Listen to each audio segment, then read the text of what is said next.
Good morning everyone, how are you. बच्चों, last Hindi की class में हमने चैप्टर 3 रीढ़ की हड्डी के क्वेश्चन आंसर पढ़े थे। 8 क्वेश्चन तक आपके कंप्लीट भी हो गए थे। आज हम जो है इसका 9 क्वेश्चन देखेंगे। तो बच्चों, पहला क्वेश्चन 9 क्वेश्चन देखिए बच्चों। एकांकी के आधार पर रामस्वरूप और गोपाल प्रसाद की चारित्रिक विशेषताएं बताइए। तो बच्चों आंसर देखिए, रामस्वरूप की चारित्रिक विशेषताएं कौन कौन सी हैं। तो पहली विशेषता है बच्चों, रामस्वरूप जो है उमा के पिता हैं। और सेकंड पॉइंट आपका है, एकांकी में वे एक मजबूत पिता लगते हैं जो अपनी बेटी का विवाह किसी भी कीमत पर शंकर से करवाना चाहते हैं।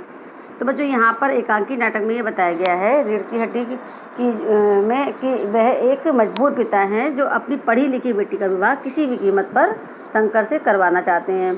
थर्ड पॉइंट देखिए बच्चों, वे उमा की शिक्षा को छिपाते हैं। बच्चों, हालांकि उनकी बेटी जो उमा है वो उच्च शिक्षा प्राप्त है, लेकिन फिर भी वो उसकी शिक्षा को छिपाते हैं, क्योंकि गोपाल प्रसाद का मानना था कि वो ऐसी लड़की को के साथ अपने पुत्र शंकर का विवाह करना चाहते थे जो ज़्यादा पढ़ी लिखी ना हो, बस मैट्रिक पास हो।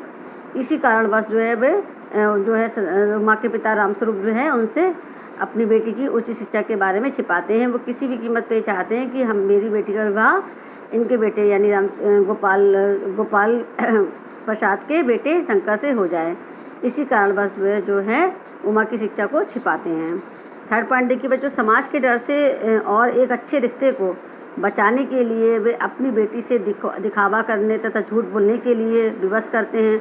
इन सारी बातों से पता चलता है कि वे एक डरपोक और दकियानूशी तथा विवश पिता हैं। यहाँ बताया गया है बच्चों कि समाज के डर से कि समाज में उस समय जो है रूढ़िवादी मानसिकता के कारण ज़्यादा पढ़ी लिखी लड़कियाँ को लोग अच्छा नहीं मानते थे, और एक अच्छे रिश्ते के खो जाने का डर जो है के कारण जो है वो अपनी बेटी से क्या करते हैं, दिखावा करने के लिए, झूठ बोलने के लिए कहते हैं, यानी दिखावा करने के लिए, यानी कि वो जो है उच्च शिक्षा प्राप्त है और फिर भी जो है वो झूठ बुलवाने के लिए कि जो है वो सिर्फ मैट्रिक पास है, इस तरह को करने के लिए वो क्या करते हैं, विवश करते हैं। और इन सारी बातों से क्या पता चलता है कि वे एक डरपोक हैं और दकियानूसी तथा विवश पिता हैं। कि डरपोक इसलिए हैं कि वो अपने बेटी की उच्च शिक्षा के बारे में नहीं बता पाते हैं, और जो उनके उस समय जो रूढ़िवादी विचार मानसिकता जो उसे घिरे हुए हैं और दकियानूसी बातों को मानने वाले विवश पिता हैं। और इसके बाद देखिए गोपाल प्रसाद की चारित्रिक विशेषताएं। तो देखिए गोपाल प्रसाद की चारित्रिक विशेषताएं कौन कौन सी हैं। गोपाल प्रसाद शंकर के पिता हैं। लड़के के पिता होने के कारण उन्हें अपने ऊपर घमंड है। गोपाल प्रसाद जी जो है शंकर के पिता हैं, और क्योंकि वो लड़के के पिता हैं तो इस कारण उन्हें अपने ऊपर घमंड है। नेक्स्ट पॉइंट देखिए बच्चों, अपने पढ़े लिखे लड़के के लिए कम पढ़ी लिखी लड़की चाहिए जो दिखने में सुंदर हो। वे लालची, स्वार्थी तथा ढोंगी हैं। वे शादी को व्यापार मानते हैं जिसमें वे केवल अपना मुनाफा चाहते हैं। तो यहाँ ये बताया गया है कि वे अपने जो लड़के शंकर के लिए जो है वो कम पढ़ी लिखी लड़की जो है चाहते हैं कि कम पढ़ी लिखी लड़की होगी तो वो उनका विरोध नहीं कर सकेगी, उनकी गलत बातों के आगे बोल नहीं सकेगी, इसलिए वो जो है कम पढ़ी लिखी लड़की चाहते हैं। लेकिन क्या चाहते हैं कि वो देखने में सुंदर हो। वे लालची और स्वार्थी तथा ढोंगी हैं, क्योंकि जब वो बात करने आते हैं तो सबसे पहले वो अब क्या कहते हैं कि इधर उधर की बातें ना करके हमें बिजनेस की बात कर लेनी चाहिए। तो यानी वो एक लालची, स्वार्थी तथा ढोंगी व्यक्ति भी हैं, और वे शादी को एक व्यापार मानते हैं जिसमें वे केवल अपना मुनाफा चाहते हैं। थर्ड क्वेश्चन देखिए बच्चों, इस एकांकी का क्या उद्देश्य है। तो बच्चों इसका आंसर देखिए, रीढ़ की हड्डी एकांकी का उद्देश्य लड़कियों की शिक्षा के प्रति जागरूकता को बढ़ाना है। इस एकांकी में उन लोगों की कलई खोली गई है जो लड़कियों को भेड़ बकरी या मेज कुर्सी मानते हैं। ये एकांकी लड़कियों से स्वतंत्र व्यक्तित्व की रक्षा करता हुआ जान पड़ता है। इस एकांकी के द्वारा उमा जैसी बहादुर लड़कियां चरित्रहीन, रीढ़विहीन और दोहमुही व्यक्तित्व वाले लोगों को अब पर्दाफाश करती हुई दिखाई देती है। आज समाज को इसकी आवश्यकता है और यही एकांकी के उद्देश्य की सार्थकता भी है। तो बच्चों यहाँ पे ये पूछा गया है कि जो ये नाटक आपका है रीढ़ की हड्डी, इसका क्या उद्देश्य है।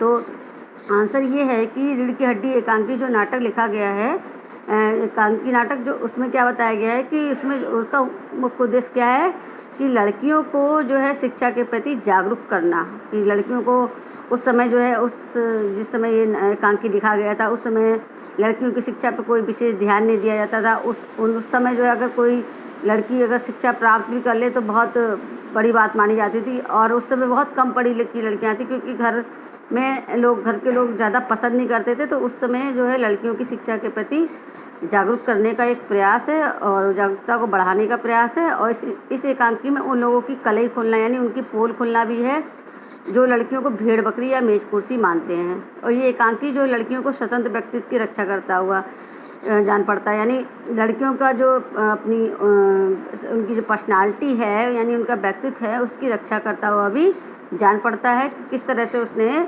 जो है घर पे आए हुए लोगों को, जैसे गोपाल प्रसाद जैसे लोगों को का पर्दा फाश करा तो और अपने व्यक्तित्व की रक्षा भी करी। इस एकांकी के द्वारा उमा जैसी बहादुर लड़कियां चरित्रहीन, रीढ़विहीन और दोमुखी व्यक्तित्व वाले लोगों का पर्दाफाश करती हैं।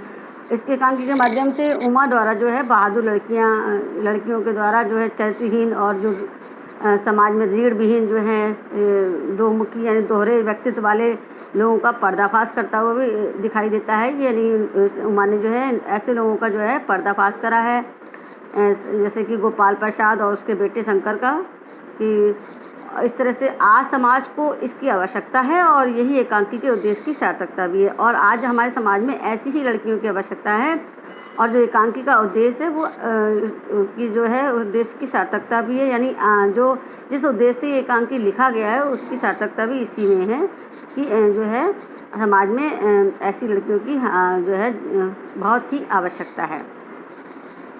क्वेश्चन नंबर 11 देखिए बच्चों, समाज महिलाओं को उचित गरिमा दिलाने हेतु आप कौन कौन से प्रयास कर सकते हैं।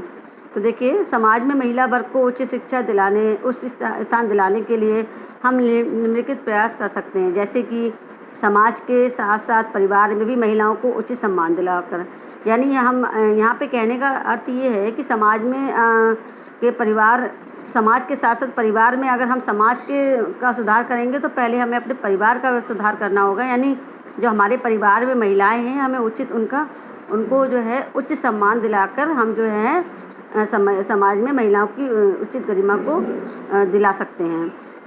और सेकंड पॉइंट देखिए, समाज में के प्रत्येक क्षेत्र में उचित प्रतिनिधित्व दिलवाने का प्रयास करें, यानी कि समाज में जो भी क्षेत्र हैं उसमें जो है महिलाओं को उचित स्थान, उचित प्रतिनिधित्व दिलवाने का प्रयास करना चाहिए। उन्हें हर क्षेत्र में, हर फील्ड में आगे बढ़ने का मौका देना चाहिए महिलाओं को।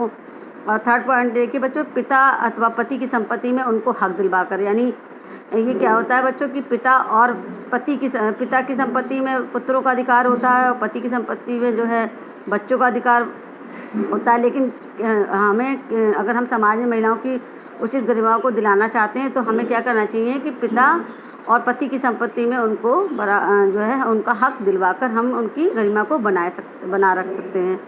और इसके बाद लास्ट पॉइंट देखिए बच्चों, उच्च शिक्षा प्राप्त कराने में महिलाओं को मदद कर सकते हैं, यानी हमें जो है अगर हम उच्च शिक्षा दिलवाएं महिलाओं को तो ये भी जो है हमारी काफ़ी मदद कर सकता है समाज में महिलाओं को उचित गरिमा दिलवाने के लिए। तो बच्चों आज के लिए इतने ही क्वेश्चन आंसर कम हैं और आगे के मैं आपको नेक्स्ट क्लास में कराऊंगी। थैंक यू बच्चों।